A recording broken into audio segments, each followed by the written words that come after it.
Sir అందరికీ నమస్కారం అండి. నా పేరు తేజ జగ్గయ్య అండి. నేను జనసేన కార్యకర్తనే. ఎలా అంటే అండి, ఈరోజు పవన్ కళ్యాణ్ గారితో గోకులం గ్రాండ్లో మీటింగ్ ఉంది. వార్డు కమిటీ మెంబర్లు అందరూ కూడా వార్డుకి 2 చొప్పున వేస్తున్నామని చెప్పేసి లిస్టు తీసుకున్నారు. లిస్టు తీసుకున్న తర్వాత అందరూ కూడా వెళ్ళి అదే గోకులం గ్రాండ్ కాడ గేట్ కాడ నుంచున్నారు. జనసేన నాయకులు అందరూ కూడా నుంచున్నారు. కార్యకర్తలు, మహిళలు కూడా చాలామంది ఉన్నారు.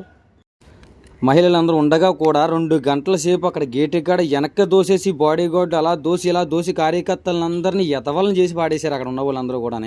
తర్వాత అదే సెకండ్లో ఒక అరగంట గ్యాప్ ఇచ్చుకొని వర్మగారు ఆ కార్యకర్తలందరినీ తీసుకున్న తర్వాత టక్మని గేట్ ఓపెన్ చేశారు. ఒక్కరు కూడా బయటికి లేకుండా టీడీపీ కార్యకర్తలందరూ కూడా లోనికి వెళ్ళారు. అలా అయినప్పుడు ఫస్ట్ నుంచి గ్రౌండ్ వర్క్ చేసి బైక్ ర్యాలీలకు వచ్చి మీటింగులకు వచ్చి అలా వచ్చిన వాళ్ళందరూ ఇప్పుడు ఏమైపోయారండి, నాకు అర్థం లేదు. ఇందులో చాలామంది ఉన్నారు కదా అక్కడ గేట్ కాడ. వాళ్ళందరికీ ఏమైనా బాధగా ఉంటే ఆలోచించండి ఒకసారి. అసలు ఉదయ్ శ్రీనివాస్ గారు ఇది కరెక్ట్ అనిపించుకుంటే, ఉదయ్ శ్రీనివాస్ గారికి ఇది కరెక్ట్ అని అనిపిస్తే చెప్పండి. లేకపోతే ఎవరికి ఏ మీటింగ్ లేదని చెప్పుకోవాలండి.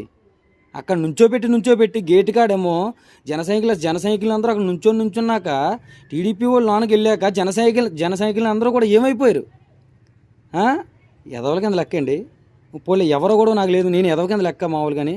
నేను పార్టీలో సేవ చేశాను, మీటింగ్లు జనాలను కాగేశాను, బైక్ ర్యాలీకి బైకులు పెట్టాను.